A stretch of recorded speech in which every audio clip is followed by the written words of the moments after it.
We'll jump right in. Prodigal Son Part 4, the last of the series. So the young son wishes his father dead by asking for his inheritance. He goes off to a foreign land and wastes it all in wild living. Gets in the pig pen, realizes he's not a pig, and goes back to his father's house. And we'll pick up in Luke 15:20. So he got up and went to his father. But while he was still a long way off, this is my favorite part of the story, his father saw him. How did he see him? His father wasn't too busy. It's been said in many commentaries that his father would go out on some bench at the far end of their property and would just sit there every day waiting for his son to come home, knowing that one day his son would come home. While he was still a long way off, he saw him, and he was filled with what? Rage? Anger? That his son had been away? No. He was filled with compassion for him. And he ran to his son. Someone say, ran. And he threw his arms around him and he kissed him, which was a thing you could do back then. It wouldn't be weird. The father in this painting, we'll go ahead and throw that back up, in the Rembrandt painting, this is the father. And it's a self-portrait of Rembrandt near the end of his life, about 2 years before he died. And the way he paints himself there is just the way he was near the end of his life, nearly blind in his eyes, which is a beautiful thing. Now, we see youth and young as beauty. We see vitality, and it's almost like if you look at it through the world's eyes, what ends up happening is you start out like a baby, you get more and more independent, and you get to be about your age, and this is the zenith. This is it, the most beautiful you'll ever be, the smartest you'll ever be. I mean, all these things, it's like great, all these things you'll ever be, and then from then on, it's just a crap. It just goes down. It's just nothing. It's like then you get 25 and your insurance goes down. That's the best it'll ever be. Then all of a sudden your knee joints start hurting and your back starts hurting and you lose your hair. And then you got to take all these pills. You take pills and pills and pills. And you wear Bengay. Your kids come to your house and they poop all, first they poop all over everything. And then they grow up, they stop pooping on you, and then you start pooping on them. That's how... And then you lose your mind, and that's the end of life. And if you think about it, that does not sound like very much fun, does it? You've heard it said unto you that the high school years are the best years of your life. Yes, if you're Uncle Rico, which you don't even know who Uncle Rico is, Napoleon Dynamite. Yeah, those are the best days of your life if you're Uncle Rico and you still wear your leather jacket. If you just still do that, just keep looking ahead and just don't do it anymore, okay? All right. His eyes are nearly blind, but this is a beautiful thing. Someone say it's a beautiful thing. This is a beautiful thing. As if he doesn't even see the offense anymore. Like Ruth Haley Barton, when someone did something really heinous to her and a really big offense, and somebody asked her years later, hey, do you remember when so-and-so did that bad thing to you? And she said, you know what she said to him? She said, I distinctly remember forgetting that.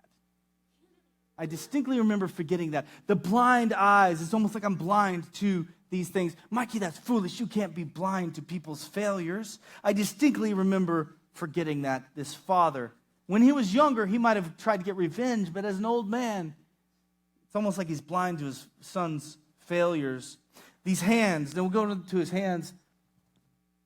These hands that rest upon the shoulders are tired and worn from a life of sorrow. The father has let his child make their own choices because he knows that without free will, there is no such thing as love. Without the choice to not love, then there is no love. For instance, if you were just one guy and one girl on a deserted island and you chose to marry that girl, would that really be love? Without the choice of having other choices, it wouldn't be love. Just like the garden, without the choice of sin, of good and evil, the knowledge of good and evil, and that choice to not sin, there wasn't the opportunity to love. And he knows that, and so he has to let him make his own choices, and that brings a lot of pain to the father. He could have limited his pain by just limiting the boy's choices, but he doesn't. He knows to have love, he has to have free will, and so he lets him go. And that means opening himself up to endless pain and suffering and grieving. Those hands have lived through so much. They're open, letting his son run away, and they're open when his son returns. Why would he do that? This is why. Because he's his son. Isaiah 49:16. I would write this down. I would write this on your hand if you got nothing else. Write this down. Isaiah 49:16. It says, see, I have engraved you in the palms of my hand. I got your name tattooed in my hand. He's like, you're my son. I love you. The red cloak, almost like the wings of a bird, spread wide over her chicks. Luke 13:34, Jesus is crying out, pleading with them, saying, please come back. He's like, Jerusalem, Jerusalem, I have longed to gather you like a hen gathers her chicks under her wings, but you are not willing. Jesus wants you. He wants you. Luke 15:21, back to the prodigal son. So the son said to him, Dad, Father, I have sinned against heaven and against you, and I'm not even worthy to be called your son anymore. And he starts to probably say, and here's what I'm going to do from now on. And he's starting to rattle it off. But, someone say, but. The father said to his servants, quick. It's like he ignores his son. He doesn't even speak to his son yet. He says, quick. Bring the best robe and put it on him. Put the ring on his finger and the sandals. Yeah, get those. Put those on his feet. Bring the fatted calf. That's one. The big one. Yes, the big one. Get that one. Let's have a feast and celebrate. For the son of mine was dead and he's alive again. He was lost and now he's found. So they began to celebrate. So the first thing I want to point out is he runs, which this is in Jewish times. Men did not do this. No man ever ran. This would be ignoring his dignity. This would be like doing, I can't imagine, what's an embarrassing thing you could do nowadays? I don't know. Fall down the stairs. This would be like falling down the stairs, yes. This would be like farting in class. This would be like, anything else? Anything else? We good? Is that it? We done? Okay, cool. If you can think of the most embarrassing thing that could happen to you, that's pretty much what happens here. He throws it all aside and he runs, ignoring his dignity. Only children run and play like this grown man is running. What's wrong with him? The father doesn't even give his son time to apologize. The son's focus is on himself. Look at this. The son's focus is on himself. What does he first say? I'm not worthy to be your son. Who's his focus on? I am not worthy to be your son. And he just sidesteps that, almost as if saying, I distinctly remember forgetting that. You're here. That's what matters. He says to his servants, quick, which is a cool word because it's like he just can't wait to give him everything he has again. Again. It's like, I don't care what you've done. I still want to give you everything I have left. Bring him a robe. This was reserved for distinguished guests. A signet ring is a family ring with a family seal on it saying, I belong to this family, reinstating him with the family crest, reinstating his sonship, restoring him as an heir to be someone to hand down all of the goods to. What? You've already given your goods away. No, I'm still, everything else I have left. Bring him shoes. Most of the time, servants didn't have shoes because they just didn't have enough money to buy them. Shoes signify safety and strength. And the father's saying, no, I won't receive you back as a servant. No. I will receive you only as a son. Rejoice. Let's party. This is the thing that Christians have forgotten. We have not forgotten here at the Wesley is the word rejoice. Someone say rejoice. We know how to dance, don't we? And I don't know if you know any Jews, but Jews know how to dance. Bar mitzvah, hello. I mean, come on, these guys know how to dance. Look all the way back throughout human history since Abraham, and you will see dancing happening. They know how to dance because somehow that's what God was. They're at the very beginning near the origin of God, and somehow they'd start dancing. Dancing is a part of God. Rejoicing is a part of God. Do you think that this humdrum, like just, like really sad, like I'm always sad, do you think that's of God? You don't think there's any joy in God? You're crazy. You crazy. He says, rejoice, not because all the world's problems are solved. I know it's bad out there. I know I've seen the news feed. I know I've seen it all over the place. It's crazy out there. I can't even wrap my mind around what's even good and bad anymore. I'm like so confused right now because it's so crazy out there. Him throwing a party doesn't mean all the problems in the world have gone away. It just means one of his sons has come home, and that's worth rejoicing over. He says in his word that when one of his sons come home, all the angels in heaven party. When every one of you, at one point or another, gave your hearts to Christ, either this semester or before in your life sometime, all the angels in heaven, which probably is multiplied by humans by hundreds, thousands, billions of these angels partying because you came home. That's pretty cool. That's a God who knows how to throw a party. But the father says to his servants, quick, bring this robe, the ring, the sandals, the feast, the fatted calf. Let's celebrate.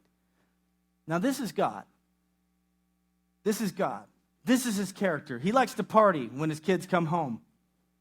I don't know, do you have a hard time imagining God partying? Some of you may have, like I had. You find yourself somewhat surprised when you just, oh yeah, God's for me.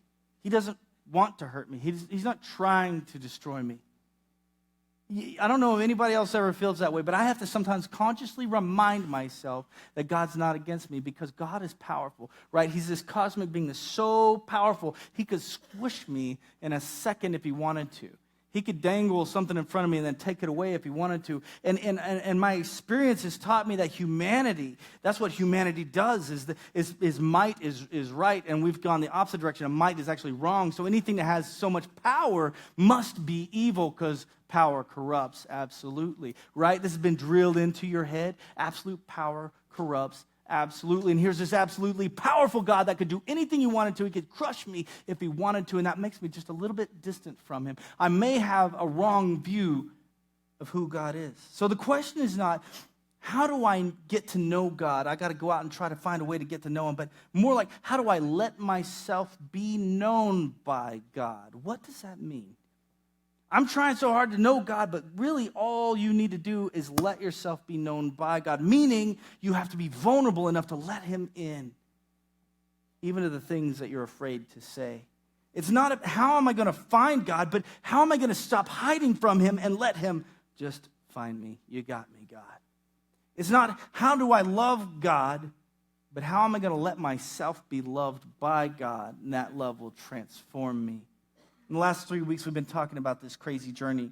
We started as the bystanders, just standing there looking at this event of grace, and it hits you, oh my goodness, I'm on the outside. And we decided we had to get in the game. And then we identify as the prodigal son, as the one that comes home from this foreign land needing forgiveness from God. God, I've messed up big time. Would you forgive me? And we embraced God, and we knelt before him, and he hugged us, and he forgave us. How beautiful.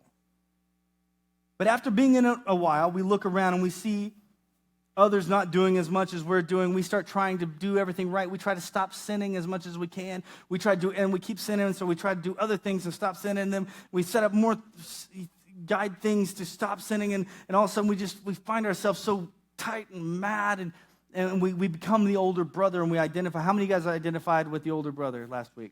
Raise your hand. Yeah? I understand that completely. We lose, and here's how you know you've dipped into, the signs of the older brother is that we've lost our joy, that we're lost in resentment. We have resentment against somebody, and we've lost the joy of why we're doing what we're doing. And we realize that we need forgiveness too, though, because just like the younger brother that was wayward, we found out that the younger brother or the older brother was just as lost, even though he was at home, even though he'd been raised in church, he too was just as lost as his older brother because he didn't understand the character of God. And that's where we stop most times, don't we? We stop. We either identify with the bystanders or with the younger son. Really, most of the time, we stop right there at the younger son. We just see ourselves as being forgiven, and that's where the story ends. If you're lucky, you'll move on to the next and you'll realize, oh my goodness, I have an even deeper problem. I am the older brother. I'm the Pharisee. I'm the one judging people and looking down on people. And if you're not careful, you're going to go you'll find yourself there. But most people never understand that there's a step past that. There's a step past the older brother. There's more to the story. What if there's more than just getting in the game? And just standing inside the back doors of heaven? What if there's more than just returning home and being forgiven? What if there's more than just doing everything right and trying your hardest not to sin? What if there's more to this world, this life of Christianity than that? What if the last step in our journey is to actually become the father in the story? You've never looked at this story this way. You've never looked at it and said, oh, we're supposed to be the father. You stop at the prodigal son, and that's why it's not fulfilled. Your journey will never be fulfilled until you rise up to the top rank, which is what you're supposed to be, and you're already fighting me in your mind saying, oh, we can't be that. The Father is God. We can't be God. Are you trying to be God? Oh, someone said we're going somewhere. Oh no, we going somewhere tonight. We are going somewhere. There's more to the story. What if the last step in our journey is to become the Father? It never occurred to me that I could identify with the Father. He was something other. He was something higher, something out there. Be the Father? Impossible. No. The Father? That's God, isn't it? I mean, he seems like so totally other, like not human, not flawed. The Father in the story is God, so we can't be the Father. He's so high above. He's so unreachable. But our journey will never be complete as long as the Father remains an outsider in your story. But why does God seem like an outsider? That's the big question we have to ask ourselves tonight. Why does God seem like such an outsider? And I touched on it a second ago. We're afraid of God. Somehow God's love gets overshadowed by our fear of his power. And without even knowing it, we just kind of keep our distance. It's like a light that shines so bright in your face that you just try to hide your eyes because you can't handle the brightness of it. His power is so strong. His love is so mighty. He's so intense that we find ourselves like hiding. I understand this because as a pastor, people do it from me. And I'm not nearly as powerful as God. I'm nothing. I'm just a man. But people will hide from me, literally hide from me. I'll be, hey, the pastor sees me. Oh my gosh, he can read my mind. He knows what I did last night. I have no idea what you did last night, by the way. I don't know what you did. So I'm not God. But I understand it because when I get around, people of, pastors or police officers or judges or something like that, I find myself also being like, oh, I got to do everything just right. We hide from God because we're afraid of God. Amen? But the final stage of our spiritual life is to so fully let go of fear of the Father that we start to actually look like him. As long as the Father brings fear in your mind, he remains an outsider. Wait. Doesn't Proverbs 1 say that the beginning of all wisdom is fear of the Lord? It does. It does. And it's talking about a mighty awe, a reverence, a wow, God. It is not talking about terror. It's not talking about fear. It's talking about reverence. It's talking about awe. In fact, I'll show you this. In 1 John 4:18 says, there is no fear, no terror in love. But perfect love casts out fear. It drives it out. Perfect love drives out fear. There's no fear. Because fear has to do with punishment. The one who fears is not made perfect in love. So if you're afraid of God, there's a part of you that has not yet been made perfect. There's a part of you that still needs work. It still needs shaping. It still needs letting go. See, my final destination in this life is to become like the Father and to live out his divine compassion every day. And though I am both the younger son every day, and I'm also the older son every day, I'm not to remain them, but to eventually become the Father. What does that even mean? And this is the lonely step to take, because not many people will do it. But if you miss this, guys, if you miss this, you will miss out on one of the biggest steps of your life. In fact, you will be bound up as the older brother. That's as high as you can go, and you'll be bitter and mean. I don't know if you've met these people, but they attend some churches, and they fill up pews, and they have their names on it, and they're mean, and they're just gripey, and they're not happy. And anytime they change the carpet, they're mad, and it's just everything. Well, they just need to stop doing those. They need to sing the hymns, or something else, Like, what are they doing? They're just all those lights. It's just like they're on. It's like they're at a rock concert or something. I just don't like that. It's like something crawled up these Christians. You know what I'm saying? Like, their mouth, crawled in their mouth. And, and just died inside of them, and they're rotting from the inside, and it stinketh. It stinketh.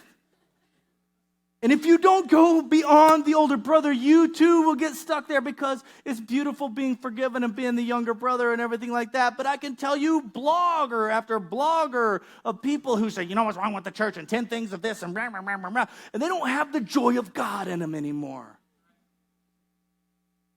Because they stopped at the older brother, and there's a step beyond it. It's to be the Father. Amen? Becoming the Father, though, is so painful. Can I just tell you? It's so painful. So many things will be stripped layer by layer. Oh, God, that hurts. Okay. Oh, God, that hurts. Oh, okay. And things will be stripped away, thorns pulled out of you day by day. So many things will be stripped away, and through trials and through tragedies and through surrender to God's way instead of your way. And like it's hard for your young minds, I know it is, because it is for me too. And as I'm getting closer, it's even harder now. But I know it's so hard for your young minds to understand that getting older is a good thing, that growing old even is a good thing, because all we see is through the flesh that their bodies are dying. But the Bible says, my outward man is perishing. I'm growing older and dying day by day. Or my outward man is perishing, but my inner man is being made new day by day. So there's this trade-off that's happening. As you get older and you start realizing you're not God, as you start realizing your body isn't all that matters, that as you realize that being the smartest and the best and the most beautiful and the most popular and the most rich isn't the most important, and as you have failures in life and you start falling down this ladder, if you decide to jump over onto God's ladder, you'll see your spirit will start to climb. And it's through that suffering that you'll grow. And so old can become a good thing, and this old man has seen life in his hands. He could have griped at his son. He could have said all kinds of things to him, and you know what you did to your mom and me. You know what, but instead, I have enough pain in my life to realize that's not what matters right now. Through this, he was stripped away. But do I really want to be the father? You have to ask yourself this. If I know that that's what's going to have to happen, I can't stay down with the young son forever. And I could. We don't know what happens to the older brother. The story ends before we know what happens to him. But do I really want to be the father? Do I want to be not just the one who is being forgiven, but the one who has to go out and forgive? Not just the one who's being welcomed home. Oh, it's so good. Oh, it's so great that you're here. But then the one that turns around and welcomes others home, sophomores, juniors, seniors. It's all about the freshmen all the time, the transfers. Do you really want to be the father? It's not just about being welcomed home, freshmen, but it's about turning around and welcoming others home. It's not just the one who receives compassion, but the father is the one who then begins to offer compassion for others. Isn't there a pressure, though, to remain a dependent child? Isn't there this pressure? In fact, the word teenager, do you know when that came about? In the 1940s, right after World War II, it was an effort to try to get kids or children to not grow up, but to stay children a little bit longer, to 18, 19 years old. So they invented the word teenager. Go Google it. Not right now, but later. Before that, at 12 years old, you were considered a man or a woman. And all the way back into the Bible times, 12, you were considered an adult. You could go to war. Now people get married, and after they get married, they stay with their mama. If that's you, just keep looking forward, and don't tell anybody that you're doing that. They don't grow up. We don't want to be the father. I've talked to some people, and they're like, why get a job? Why would I get a car?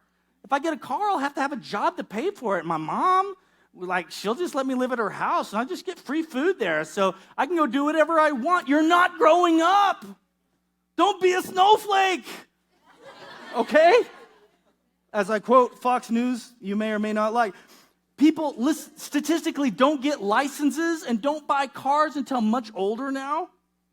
That's you, I'm not preaching, I'm not griping at you. They rely on their parents to do their laundry, i.e. Mikey in 2000.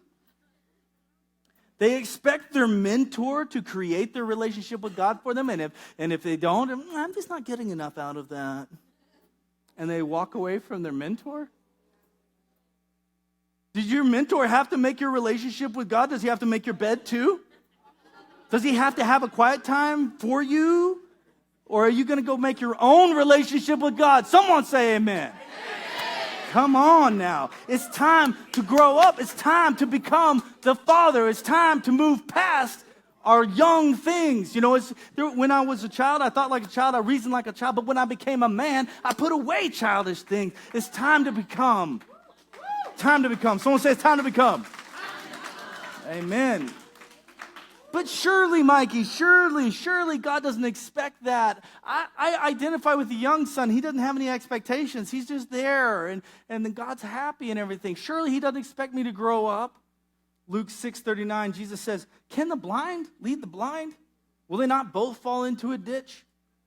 Everyone who is fully trained will be just like their teacher. So, do you want to be fully trained? Well, you better think about that. If you want to be fully trained, you'll start to look just like the Father. Luke 6:35, and this is what he says the Father looks like. Love your enemies. Your enemies, the people that are your enemies. Do good to them. Well, I love them, but I'm not going to do any good for them. You're not the Father yet. Do good for them. And lend to them. Even give money to these people without expecting to get it back. Then your reward will be great, and you will be children of the Most High, because he is kind to the who? Who do you have the hardest time being kind to? The ungrateful. Oh, it's so hard, isn't it? It's like, you didn't even say thank you. He didn't even say thank you. The guy. Oh. That guy didn't even say thank you. He is kind to the ungrateful and to even the wicked. And he says this, and okay, so that's Jesus, cool. But then he says in verse 36, so you be merciful. How? Just as much as your Father is.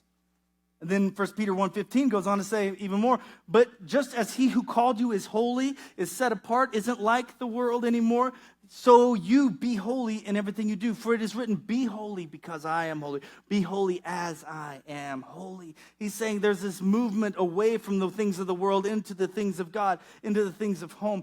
If the only meaning of the prodigal son was that people sin and that God forgives them, then the story is incomplete. I could resign myself to just becoming a sinner saved by grace and be like, that's just all I am, just a sinner. Hey, we're all sinners. We all do sinful things. Go, let's go to Margaritaville. Let's just go do it. You know, we're just sinners. We're just sinners, dude. I've heard people do that. I'm like, whoa, whoa, whoa, whoa, whoa. Is that where God left you? He loves you too much to leave you that way. He loves you just the way you are, but he loves you too much to leave you that way. We're not just sinners saved by grace. We are the righteousness of Christ. That's what the Bible, do you want to believe the Bible or not? We're the righteousness of Christ. But if we have that mindset, then we can just hope that maybe God will close his eyes and not see me, and that he'll just be okay with it the way that I am. This is not the message of the gospel. I'm a son of God. Someone say, I'm a son of God. Or I'm a daughter of God. There you go. This is the calling. We're a child of God. I am a child of God. Oh, I am a child of God. Okay, so, yeah, don't clap. That was just reinforcing my crappiness. Don't do that. All right.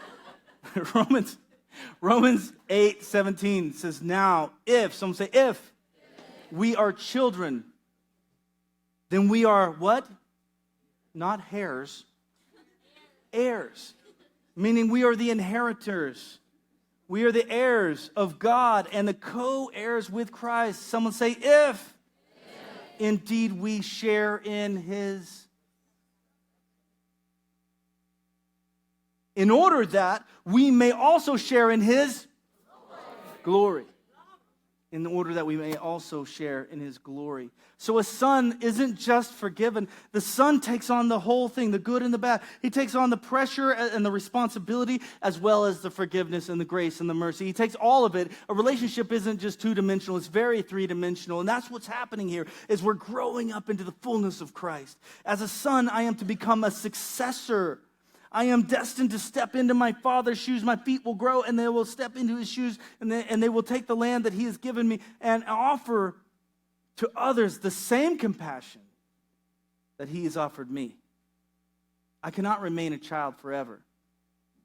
If God welcomes sinners home, then those who trust in God should do the same. We should also welcome sinners home. If God is compassionate, then we should be, who God loves, should also turn around and give that love. Becoming like the Father is not just one important part of Jesus' plan and his teaching. It is the very heart of his message.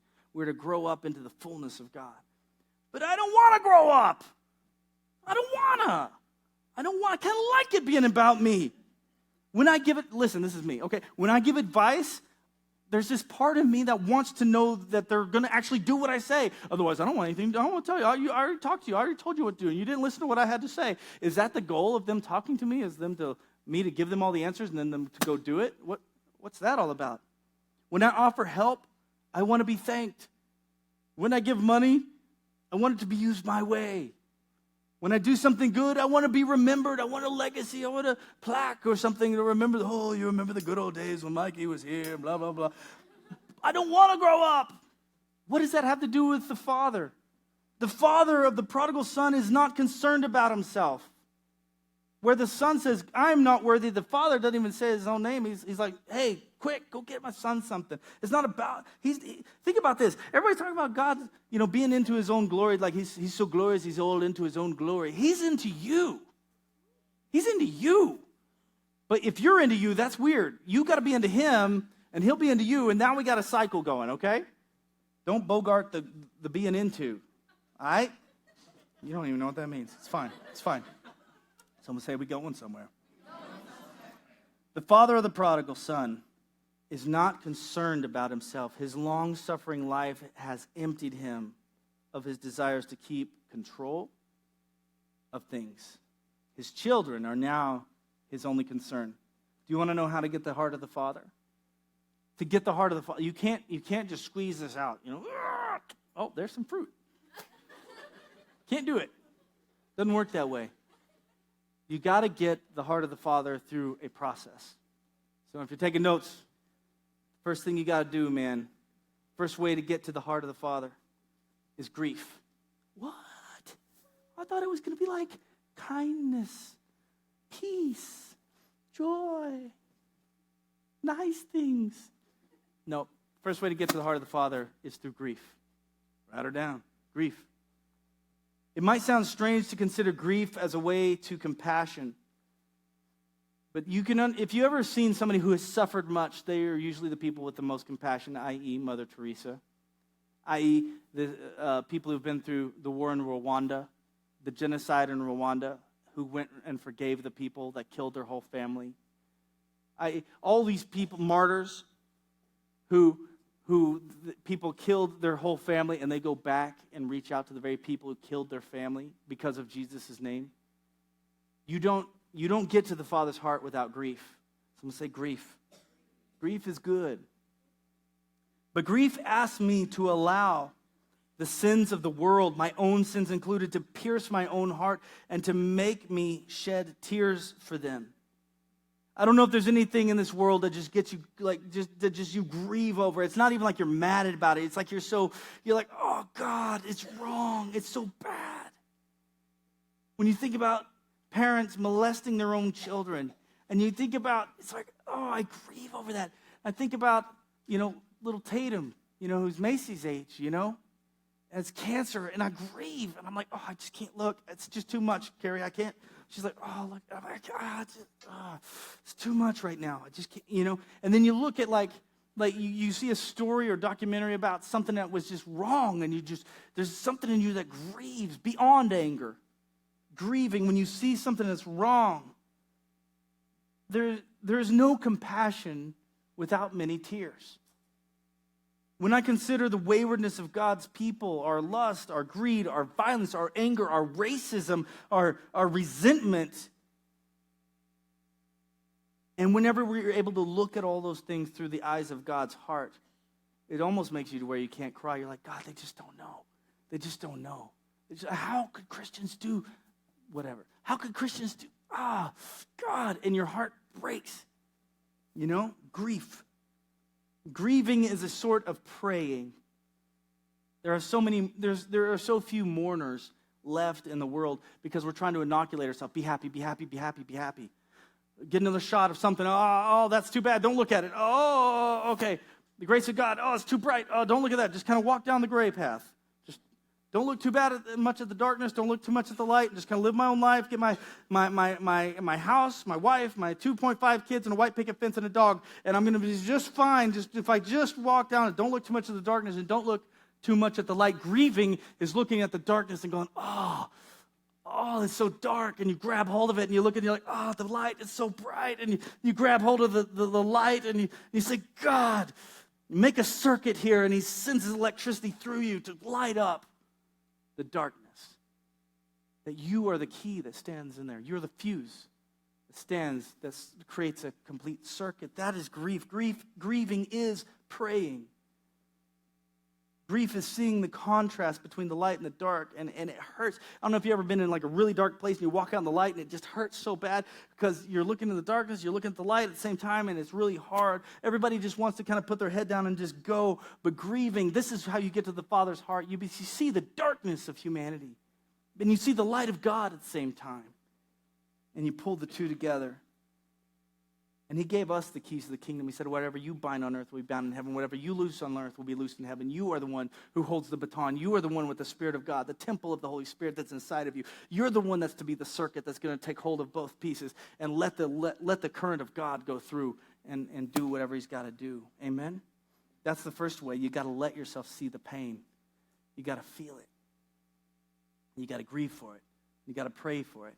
And then you got to let it go. Number 2, forgiveness. It's through the it's through the constant forgiveness that we become like the Father. Someone sins against you 70 times 7 and you keep forgiving them. Forgiveness from the heart is a very, very difficult thing. It's next to impossible. When Jesus said, when your brother wrongs you 7 times in a day, you got to forgive him 70 times 7. So many times I've said, man, I forgive you, bro. But even as I said it, my heart was still angry and resentful at this person. I still want to hear them tell me that I was right. I still want to hear apologies or good excuses at least. I still want to hear the satisfaction of receiving some praise in return, if even the praise of, man, you're so forgiving, Mikey. Wow. I want to hear all that, because I'm not the Father yet. But God's forgiveness is unconditional. It comes from a heart that does not demand anything for itself, a heart that is completely empty of self-seeking. God is not self-seeking. He's emptied of that. He cares for what's best, and what's best is his bride and him together in one. It is the divine forgiveness that I have to practice every day that gets me closer to the heart of God every single day. It calls me to keep stepping over my arguments and forgiving my arguments that forgiveness is unwise. I don't want to be hurt again. I don't want to let them in close to me again. It's really unwise. I really need to be careful about this. It's a stepping over of all of those arguments. Forgiveness says, yes, it's unhealthy, or maybe forgiveness is unhealthy. It's unpractical. I know it challenged me to step over all my needs for gratitude and compliments. It demands that I step over that wounded part of my heart that feels hurt and wronged, that wants to stay in control. I have to step over that to get to the heart of God. This stepping over is an authentic, it is a discipline of forgiveness. The stepping over sometimes becomes more of like a climbing over, if you know what I'm saying, of this gigantic wall of arguments and anger. I don't know if you felt that recently, but I feel it growing in our society. This anger, this argumentativeness, just growing and growing. And sometimes we have to step over that to get to the heart of God. Crawl over it. It's a wall of fear of being used or hurt again. It's a wall of pride. But every time I can step or climb over that wall, I enter the house where the Father dwells. And only from there can I help others with that unconditional love, because until I've been contacted with unconditional love, can I give it? The third thing is generosity. Let's watch what the Father does here in the story. The Father not only gives his departing Son everything that he asked for when he leaves, but when he comes back, he showers him with more gifts when he comes back. He's just generous. He just keeps giving things away. You know why sometimes I beg God, would you make me a millionaire? Because I want to freaking give it away.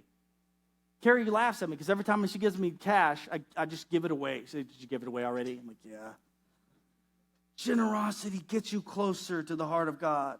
Like Carrie was saying earlier, money has such a grip on you. If you're not tithing, one, you're stealing from God. But tithing is just not stealing. But then giving is on top of that. Do you know what I'm saying? I don't know if you've been taught that. That's part of the things of God. The father not only gives his departing son everything he asked for, but when he comes back, he gives him more. His elder son, he says, dude, everything I have is yours. There's nothing that the father keeps for himself. He pours himself out for his sons. He completely gives himself away without reserve. Why should I give energy, time, money, and even attention to someone who has offended me? Why should I give my life to someone who has shown me no respect? I might be willing to forgive, but to give on top of that? Maybe God's telling you need to give something away to somebody who's offended you. Abby, you can come to the piano. As the father, I am now to be there. Are you sure you want to be the father? Because to be the father means I'm the one that's there waiting at home, welcoming the wayward children, not with anger, where have you been? Oh, I've been up all night, but with joy. It's very hard to just be at home and wait, isn't it? All the fun's happening out there and I'm sitting here waiting. It's a waiting in grief for those who have left and are waiting in hope that they'll come back. And when they do, we offer forgiveness and new life to those who will return. We don't hold anybody away. As the father, I have to truly believe that there is nothing good for me outside of the will of God. We already talked about that, but we have to really believe it at this point. And as a father, I have to quit trying to be the quarterback and be the main character of my story and maybe become the coach instead, or maybe become the supporting role helping somebody else's story. That's what the father does. It's not about them anymore. It's like they've moved past that into helping other people get where they're going. This transformation into the father leads me to the deepest fulfillment. We think being the main character is the most important thing. We think being the quarterback is the most important thing. But what if the most important thing is the supporting role? And who is the most important person in your life right now? Probably somebody who was a supporting role in your life. What if we made our life about being a supporting role instead of being the main character? Who can be the biggest jerks? The people who think it's all about them and they're the main character of every story no matter what. I find myself in that. The older brother. But it's time to become the father.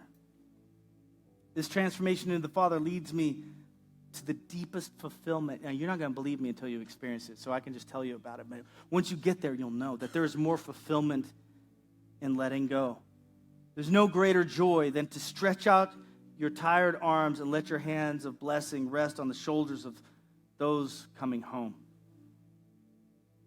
The joy of fatherhood is very different than the pleasure of the wayward children. It's not surprising that few people will ever claim this. They'll stop somewhere else along the line, or they'll go back to being a bystander. It's like you're either moving forward or you're moving out, but it's really hard to stay in one place. In fact, you can't. You can't. You'll either go from being the prodigal to being like a few weeks later, was that an emotional, and you'll just walk right back out and become a bystander. Or you'll raise up and then you'll get mad at other people because they're not doing everything, and you'll become the older brother. Or if you're very lucky, you'll let yourself be broken again and again and again. You'll hurt for what he hurts for. Your heart will be broken for what his breaks for. You'll see the world like he sees it. You'll lay yourself on the grenade for the other people around you, and then you'll get the heart of the Father. The joy of fatherhood. And you'll only know this if you've had kids. Sometimes people, they're like, why would you have kids? They just poop and they throw up and you can't go out anymore and you can't have fun anymore and you're stressed out and your wife's hair is doing this all the time. And like, I don't know. Why, Mikey, why would you have kids? You don't know until you get in the game. There is something that happens when you have kids. It just changes you, and it's so much more fun, dads will tell you, than going out partying all Friday night. There's a joy there that you don't understand until you've been there. It's not surprising that few people claim this role. The pains are too obvious, and the joys are too hidden. But man, guys, I welcome you. I ask you, come. Decide to be the father in the story. What's been given to you, turn and give to someone else. Let's close our eyes. Lord Jesus, I pray that we wouldn't quit, that we wouldn't stop at the journey while it's just half-baked, that we would go on to completion. The joy that is set before you. You endured the cross. despising his shame, and you ended up sitting at the right hand of the Father. God, I pray that we would finish our stories too.